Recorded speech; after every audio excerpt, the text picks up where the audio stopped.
Bonjour à tous. Nous nous retrouvons pour cette nouvelle émission qui a pour objectif de vous présenter des outils de l'excellence opérationnelle.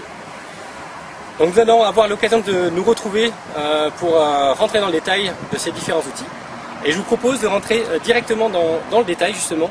Et je vous propose de vous présenter en fait les méthodes d'analyse et de résolution de problèmes.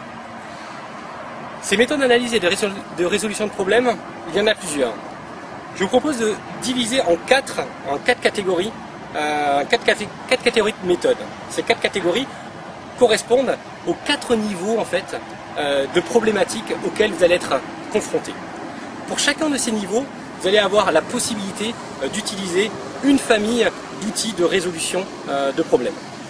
Prenons le premier niveau. Le premier niveau correspond au niveau où on rencontre effectivement des problèmes qui sont simples. À chaque problème simple, vous avez certainement une solution qui elle aussi est simple. Nous allons définir en fait ce premier niveau comme étant le niveau que j'intitulerai les gains rapides. Pas besoin de méthode en fait pour ces gains rapides. Dès que vous rentrez en confrontation avec un problème simple, le réflexe qu'il faut avoir, c'est de résoudre ce problème. C'est ce qu'on va essayer justement de mettre en place, d'inculquer auprès de ses collaborateurs pour que justement par eux-mêmes, ils soient proches en fait de la résolution de problèmes simples et qu'ils soient sensibles à cette résolution de problème. Pardon. Je vous donne un exemple tout simple. Vous êtes confronté à une machine, à une imprimante qui a un problème de bourrage de papier. Première solution qui consiste à ne pas résoudre le problème. On décide de pas enlever cette fameuse feuille qui nous gêne et puis on laisse nos collègues se retrouver aussi à ce type de problématique. D'une, nous-mêmes on n'imprime pas ce qu'on avait prévu d'imprimer. Deux, nos collègues également vont eux aussi être gênés par cette imprimante qui dysfonctionne, alors que si jamais on avait pris le temps, à savoir quelques minutes pour résoudre ce dysfonctionnement, on aurait pu à la fois effectivement être efficient en imprimant le document qu'on souhaitait imprimer, et puis également on aurait pu permettre à nos prochains collaborateurs d'imprimer également leurs documents. Ça c'est le premier niveau.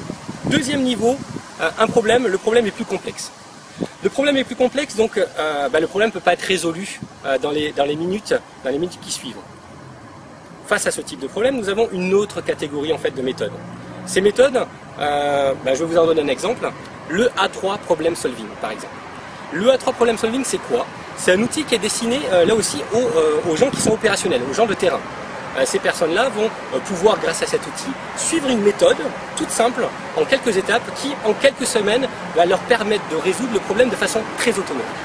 Donc là aussi, un outil très terrain qui est destiné en fait à résoudre des problèmes un petit peu plus complexes que le problème que j'ai qualifié de simple, qui était le problème lié à la catégorie de premier niveau. Donc je ne vais pas rentrer dans le détail du A3 Problem Solving. Je vous propose en fait de vous présenter en fait cet outil-là lors d'une prochaine émission. Je vous parler de la troisième catégorie. La troisième catégorie, ce sont des problèmes qui forcément sont un petit peu plus complexes. Cette troisième catégorie, on va avoir une autre famille en fait de méthodes, une autre famille d'outils qui aura pour objectif de résoudre ce problème non pas de façon autonome ou avec notre collègue de travail, mais en équipe. En fait, ces problèmes-là seront identifiés non pas par la personne sur le terrain, mais seront identifiés généralement par le manager. On va identifier effectivement des problèmes un petit peu plus conséquents. Et là, on va se retrouver confronté à une problématique qui va nécessiter plus de compétences. On va avoir besoin d'autres collaborateurs, d'autres compétences techniques pour résoudre ce problème-là. Je vais vous donner un exemple en fait, d'outil qui permet de résoudre en fait, cette troisième catégorie de problèmes. C'est par exemple le chantier Oshin ou Blitz Kaizen. Le chantier Oshin, c'est quoi? On va réunir des gens pendant une certaine période qui, elle, ne va pas va aller au-delà en fait de la semaine. On va avoir besoin de préparer en fait cette période-là d'analyse où on va réunir les gens sous forme d'atelier. Et l'objectif, effectivement, c'est en quelques semaines, d'accord, en quelques semaines, mais ça va être relativement court là aussi, pour laisser place à la quatrième catégorie. Ça va être relativement court. Et pendant ces quelques semaines, on va utiliser une autre famille de méthodes, donc par exemple le chantier Oshin. Là aussi, je vous proposerai une autre émission, une autre vidéo pour vous parler en fait de cette troisième catégorie. Dernière catégorie, problème complexe. Un problème complexe, méthode, non pas complexe, mais beaucoup plus conséquente, qui fait appel à un panel d'outils, de sous-outils en fait, par rapport à cette méthodologie, qui va permettre justement d'analyser, d'étudier un petit peu plus le problème dans sa profondeur, entre guillemets. Par exemple, le DMAIC. Le DMAIC, définir, mesurer, analyser, améliorer, contrôler, donc DMAIC en anglais, hein, DMAAC en français. Cette méthodologie va nous permettre de nous attaquer aux problèmes complexes en 3-6 mois, en équipe, et on va passer par une succession en fait, d'étapes qui vont nous permettre en fait, de résoudre ces fameux problèmes complexes. Comme vous pouvez le constater, deux familles en fait, de problèmes.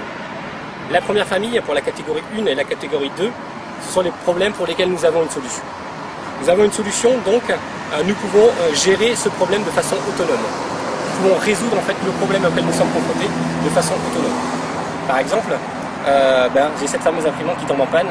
Je sais que la solution, c'est d'ouvrir le capot, d'enlever, d'extraire cette feuille, même si ça me prend un petit peu de temps.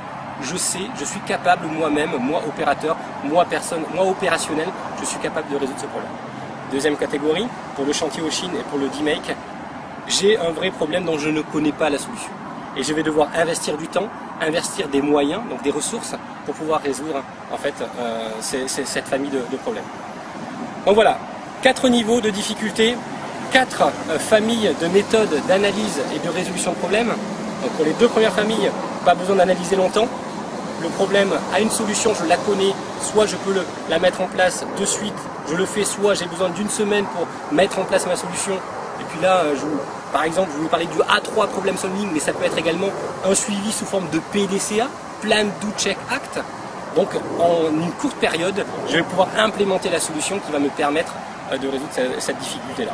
Et puis deuxième catégorie, je vous le répète, c'est donc ces problèmes pour lesquels je n'ai pas de solution et sur lesquels je vais devoir faire appel à une méthode, à des méthodes, là aussi il y en a beaucoup, hein, je vous ai donné quelques exemples, je vais devoir investir du temps et des moyens pour les résoudre.